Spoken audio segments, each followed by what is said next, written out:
काव्य हमारी हो चुके हैं और अब हम 14 नंबर की काव्य से शुरुआत करेंगे।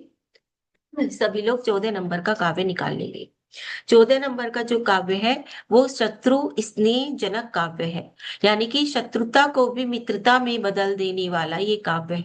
अगर कोई हमारा शत्रु है तो उसको भी मित्र बनाने वाला ये हमारा काव्य है। इस काव्य की साधना करने से हमारे जो शत्रु है वो मित्र बन जाते हैं, वैर भाव का नाश होता है और हमारा मन निर्मल होता है। क्योंकि जो हमारी शत्रुता होती है वो हमारे हृदय से होती है, मन से होती है। हमारे मन में ही कषाय होती है, क्रोध मान माया लोभ, है ना। तो हम अपने मन से ही अगर किसी को शत्रु मान ले तो वो शत्रु हो जाता है, मित्र बना ले तो वो मित्र हो जाता है। सारी चीजें किससे है? हमारे मन से ही है। तो इसलिए अपने मन को निर्मल करने के लिए हम ये काव्य करें। क्योंकि जैसा हम देखते हैं हमें तो सामने वाला वैसा ही दिखाई देने लगेगा। अगर हम किसी में कमियां ढूंढेंगे तो हमें कमियां दिखाई देंगी, और अगर हम उसमें अच्छाई ढूंढेंगे तो अच्छाई। क्योंकि अगर शत्रुता होगी तो कहीं ना कहीं उसमें हमारा भी उतना ही भाग होगा। 50% सामने वाला तो 50% हम खुद होंगे, तब हमारी किसी से शत्रुता होगी। ठीक है। तो हमारी देखने की दृष्टि बदलेगी जब हम इस काव्य को करेंगे, हमारा खुद का मन निर्मल होगा। और जब हम स्वयं बदल जाएंगे तो सामने वाला भी अपने आप बदल जाएगा। ठीक है। तो इसलिए हर शत्रु को मित्र में बदलने वाला ये काव्य है। अगर कोई किसी से आप हमारा बैर चल रहा हो, क्रोध चल रहा हो, ठीक है, कोई हमारे घर में ऑफिस में शत्रुता हो, किसी से प्रतिस्पर्धता हो, किसी से कंपटीशन हो हमारा, तब हम ये काव्य कर सकते हैं। 14 नंबर का काव्य। साधना कैसे होगी? पहले इसका हिंदी में अनुवाद पढ़ लेते हैं, फिर उसके बाद आगे बताएंगे। तो आचार्य श्री सौरभ सागर जी पार्शनाथ भगवान की भक्ति करते हुए क्या कह रहे हैं? बड़े बड़े योगी जन प्रभुवर ध्यान सदैव लगाते हैं, हृदय कमल के मध्य भाग में अन्वेषण कर ध्याते हैं। है पवित्र निर्मल सुकांति में कमल बीज का जन्म स्थान, कमल कर्णिका हृदय कमल बिन प्रभु मिले ना सकल जहान। तो देखिए यहाँ पर भी हृदय की ही बात कह रहे हैं कि हे प्रभु, जो बड़े बड़े योगी जन है, यानी कि बड़े बड़े धर्मात्मा, बड़े बड़े मुनिराज क्या करते हैं? आपका ध्यान लगाते हैं। कैसे? हृदय कमल के, यानी कि हमारा जो हृदय है, हमारी जो आत्मा है, वही का ध्यान लगाते हैं। तो तभी वह क्या कर पाते हैं? आपको पा पाते हैं। क्योंकि बाहर की दृष्टि से तो सिर्फ आपकी मूरत दिखाई देगी, लेकिन जब हम अपने अंदर झांकते हैं, अपने अंदर ध्यान लगाते हैं, तो हमें भी अपनी उस आत्मा के दर्शन होते हैं जो कि परमात्मा बन सकती है। ठीक है। तो आपको अगर हमें पाना है तो हमें कहाँ ध्यान लगाना पड़ेगा? बाहरी सारी चीजों से अपने ध्यान को हटाकर आपको हमें अपने अंदर ही खोजना पड़ेगा, तभी हम आपको पा सकते हैं। किस किस प्रकार से? जैसे है पवित्र निर्मल सुकांति में कमल बीज का जन्म स्थान। जैसे कि कमल का जो बीज होता है पवित्र, वह उसकी कर्णिका के अंदर ही छुपा हुआ होता है, वहीं से ही उसकी उत्पत्ति होती है। इसी प्रकार अगर हमें आपको पाना है तो हमें उसके लिए बाहर आपको ना ढूंढकर अपने अंदर, अपनी आत्मा में ही आपको ढूंढना पड़ेगा, और तभी आपकी हमें प्राप्ति हो सकती है। तो इस प्रकार से ये है। तो ऐसे ही इसको मित्रता में लगाना। अगर हम बाहर से देखेंगे तो हमें शत्रु नजर आएंगे, लेकिन जब हम उन्हें अपने अंतरंग से देखेंगे, अपने अंदर से, अपने शुद्ध भावों से, अपने हृदय से जब हम किसी इंसान को देखेंगे तो हमें उसमें क्या नजर आएंगी? अगर हमारा मन पवित्र है, निर्मल है, तो हमें उसमें अच्छाई नजर आएगी। और अगर हमारा खुद का ही मन मैल से भरा हुआ है, उसमें कषाय बैठी हुई है, राग द्वेष बैठा हुआ है, बैर बैठा हुआ है, तो हमें सामने वाला इंसान भी वैसा ही नजर आएगा। ठीक है। तो इसलिए क्या करना है? हमें अपने भीतर ही झांकना है, उसी से ही हमें लोगों में शत्रुता और मित्रता नजर आएगी। तो यहाँ पर ये हमारी भाव हुए, भावना हुए।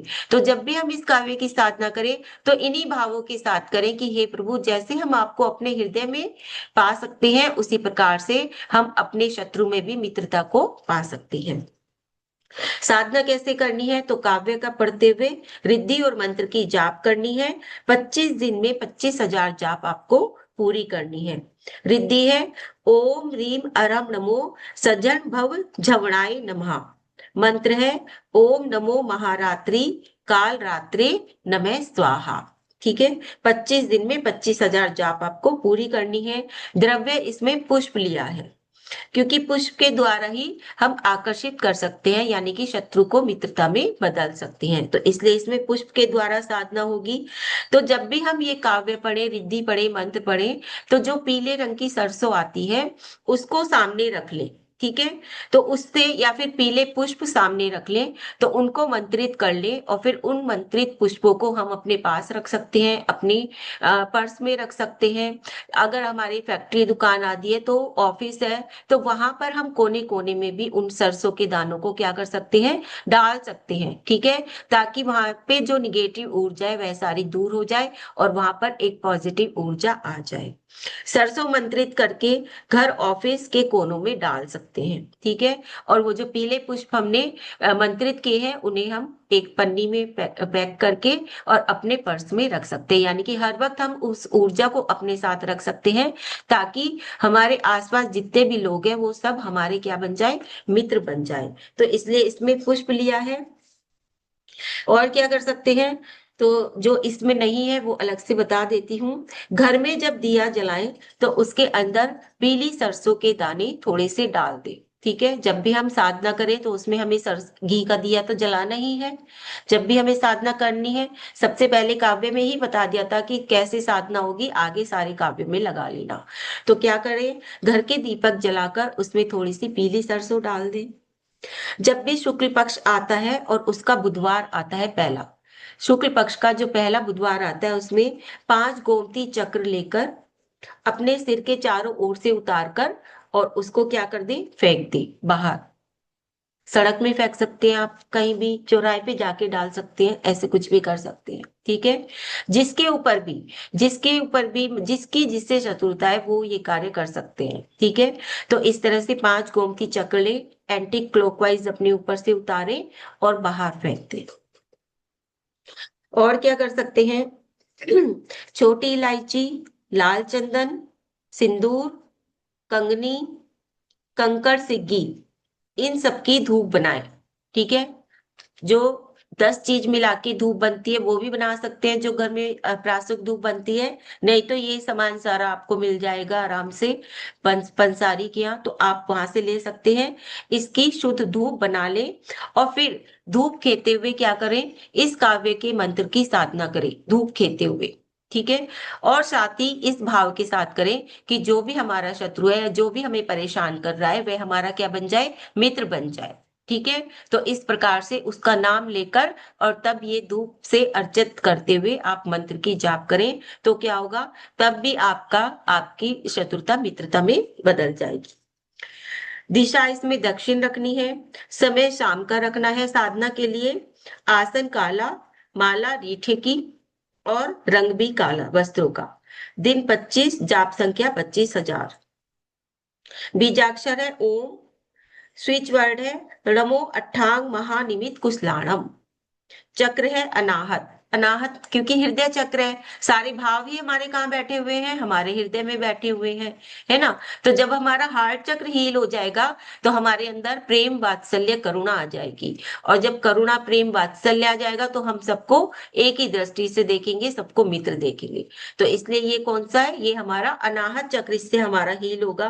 भावना है मैं सबका मित्र हूँ, सब मेरे मित्र हैं। हम डेली अगर वैसे भी कुछ नहीं करें तो डेली हमें ये भावना भानी चाहिए, 9 बार तो कम से कम डेली हमें ये पढ़ना चाहिए, सुबह सुबह सो के उठ के, कि मैं सबकी मित्र हूँ और सब मेरे मित्र हैं। इस ब्रह्मांड में जितने भी जीव जंतु हैं, जितने भी प्राणी हैं, सब मेरे मित्र हैं और मैं सबकी मित्र हूँ। जब आप ऐसे भावना दे भाने लग जाते हैं डेली, जब ये मैसेज यूनिवर्स को पहुंचाते हैं, तो देखिएगा आपके आसपास भी सब आप, मतलब आपका जो देखने का नजरिया वो खुद ही बदल जाएगा, और आपके मन में एक उल्लास, एक आनंद पूरे दिन बना रहेगा। ठीक है, आपका मन हमेशा ही एक प्रेम से, करुणा से भरा रहेगा, और आप जिससे भी बात करोगे, जिसके साथ भी आपकी बात होगी, तो आपको एक मैसेज ही जाएगा उस इंसान तक कि आप उसके मित्र हैं। आपका एक ऑरा ऐसा बन जाएगा। तो इसलिए ये बहुत पावरफुल क्या कहते हैं, भावना है। जितने भी लोग हैं सब पढ़ सकते हैं, डेली पढ़ सकते हैं इसी भाव के साथ कि मैं सबकी मित्र हूँ और सब मेरे मित्र हैं। ठीक है, तो इस तरह से ये हुआ। तो ये हो गया हमारा 14 नंबर का काव्य। उसके बाद आता है हमारा 15 नंबर का काव्य, जो कि हमारा चोरीगत जो द्रव्य है यानी कि सामान है, अगर वह हमारा चोरी हो गया है वस्तु, तो वह वापस मिल जाती है। और साथ ही साथ जो दुष्ट प्रवृत्ति वाले लोग हैं, जो हमसे हमारा मतलब अहित चाहते हैं, ठीक है, चाहते हैं कि हमारा हमसे हमारा वो अहित हो जाए, तो इस तरह से उनके भी भाव बदल जाते हैं जब हम ये काव्य करते हैं। पहला था शत्रु, यानी कि जो हमारा शत्रुता है, हमसे प्रतिस्पर्धा रखता है, हमसे कंपटीशन रखता है किसी भी प्रकार का, उसके लिए 14 नंबर का था।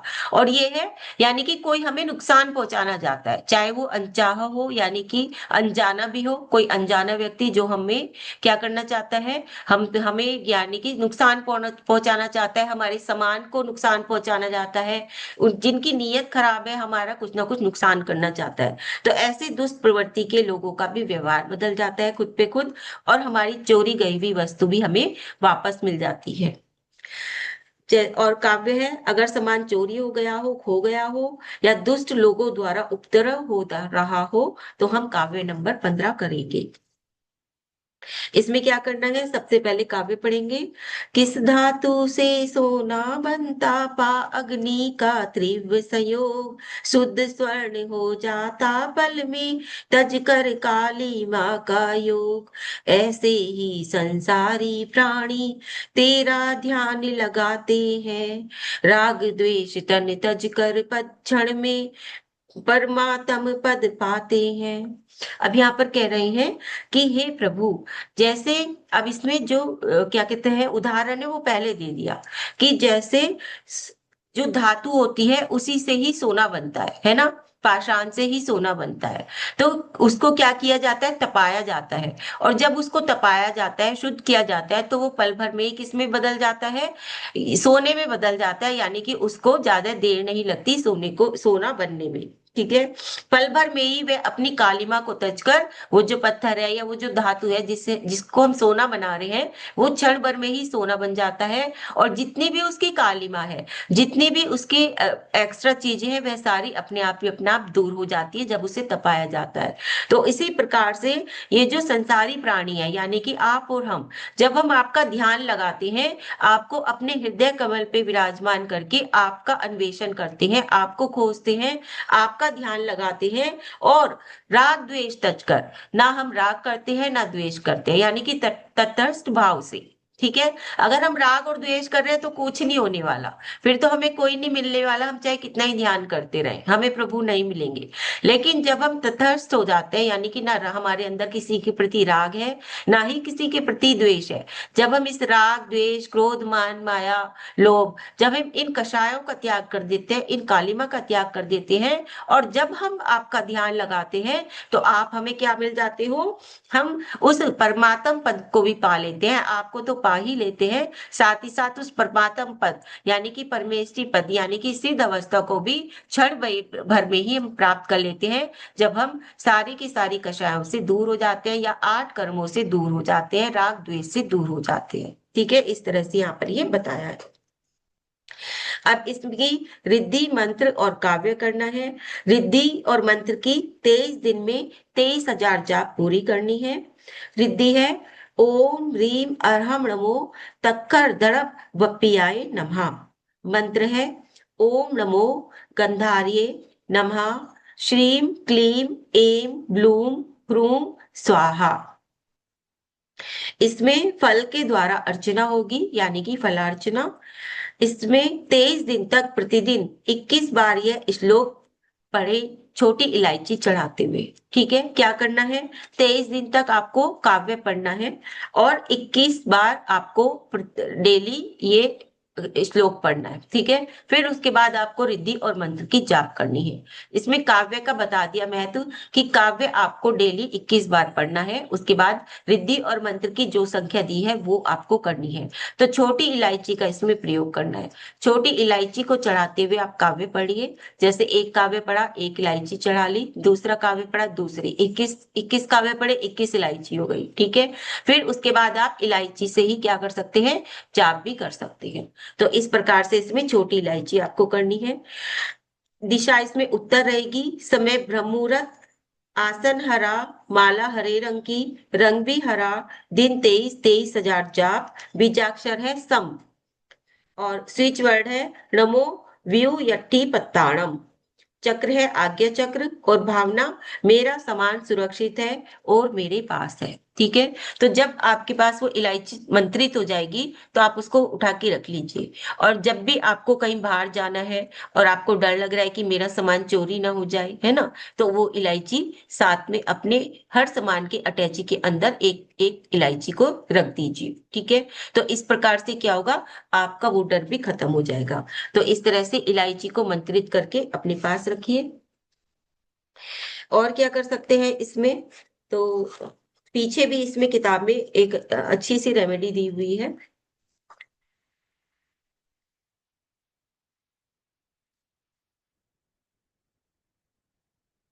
एक सफेद रंग के रुमाल के बीच में सिक्का रख ले। ठीक है, फिर उसके चारों कोनों में गांठ लगा दे, और अब काव्य नंबर 15 का पाठ करते हुए उस सम्मान को पाने की कामना करे।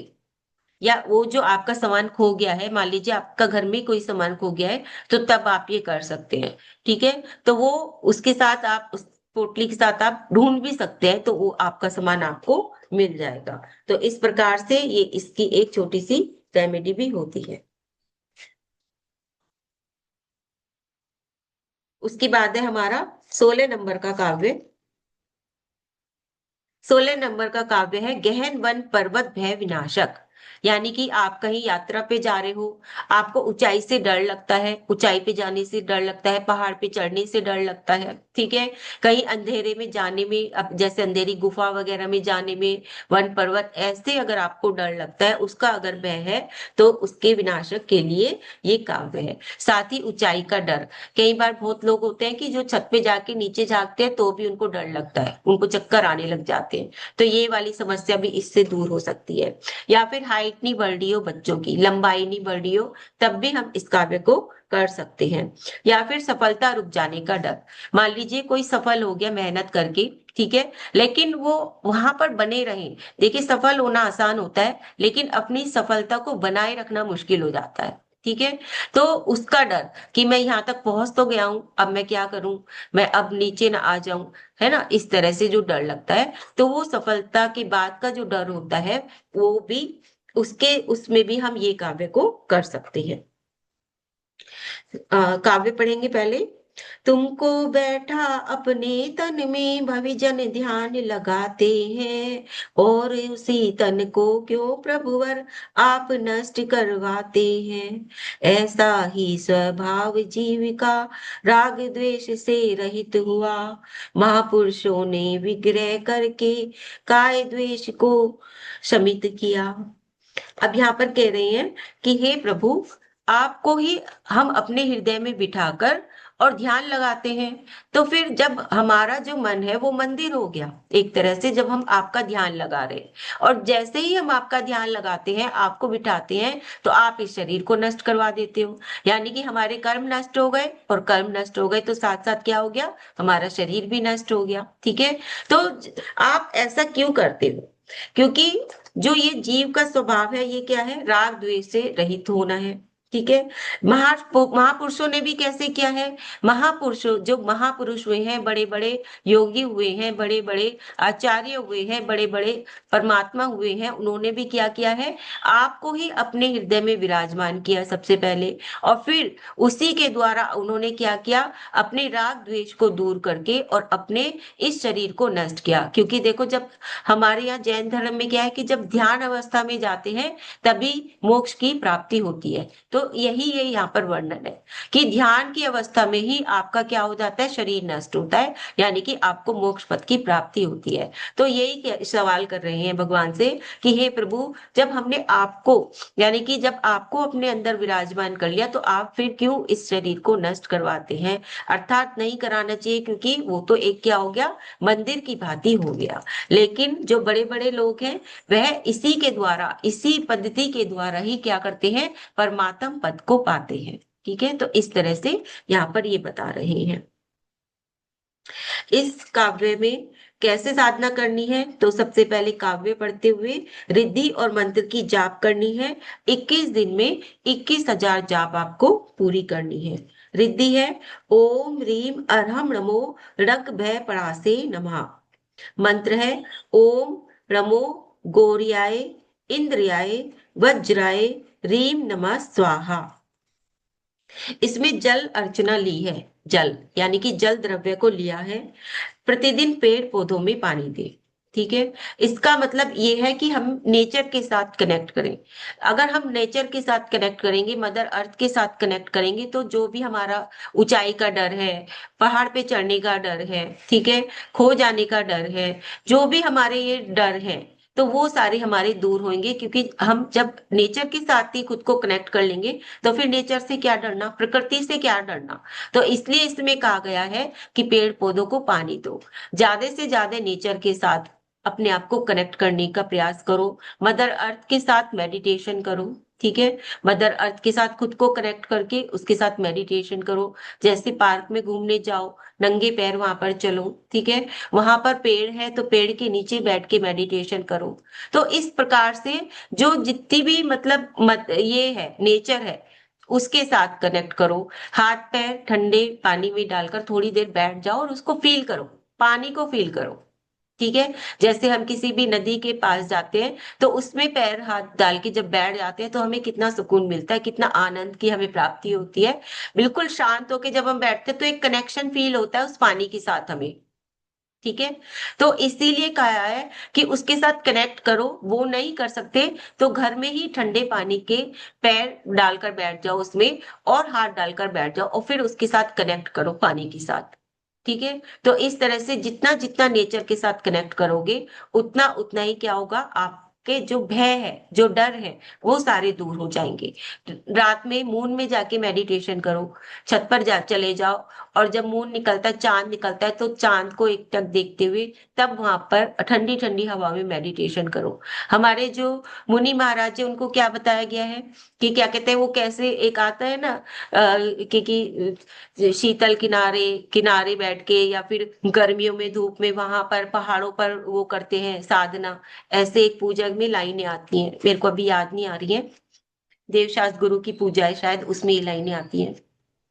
तो वो ऐसे ही करते थे, यानी कि नेचर से इतनी डीपली कनेक्ट हो जाते थे कि तभी उनकी सारे क्या कहते हैं कर्म अपने आप ही अपने आप झड़ने लग जाते थे।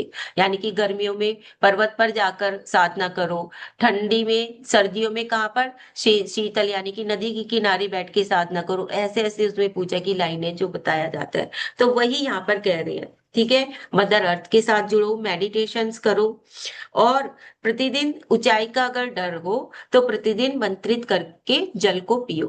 तो उससे क्या होगा, आपका जो डर है अंदर बैठा हुआ, वो सारा आपका निकल जाएगा। लेकिन बेस्ट इसमें मेडिटेशन है, जितना मेडिटेशन करोगे, मदर अर्थ के साथ कनेक्ट होगे, उतना उतना आपका सारा डर दूर होता चला जाएगा। दिशा इसमें वायतु दिशा है। समय ब्रह्म मुहूर्त, आसन सफेद। ब्रह्म मुहूर्त में भी आप मेडिटेशन कर सकते हो बाहर नेचर के साथ। ठीक है, माला स्फटिक मणि की, रंग सफेद, 21 दिन 21,000 जाप, बीजाक्षर है ठम, जो कि सर्व कार्य सिद्धि करने वाला है, और रक्षा का भी ये काव्य है, ये बीज है। स्विच वर्ड है नमो विद्या हराणम। चक्र है सहस्त्रसार। भावना है मैं अपने जीवन में सफलता की ऊंचाइयों को छू रहा हूँ। ठीक है, मैं अपने जीवन में सफलता की ऊंचाइयों को छू रहा हूँ। इस प्रकार से ये इसमें भावना हो जाती है। जिसके भी क्वेश्चन है वो अभी हम थोड़ी देर में ले लेंगे, जो मैसेज किया है मैं पढ़ नहीं पाई हूँ। पहले हम संस्कृत का पढ़ लेते हैं, फिर उसके बाद जाप कर लेंगे, और उसके बाद हम क्वेश्चन आंसर ले लेंगे। कामनी जी ने भी हैंड रेस कर रखा था, उनके भी ले लेंगे, और जिसने भी मैसेज किया है मैं अभी पढ़ नहीं पाई हूँ, तो हम उनका भी ले लेंगे। ठीक है, तो सबसे पहले संस्कृत का, फिर उसके बाद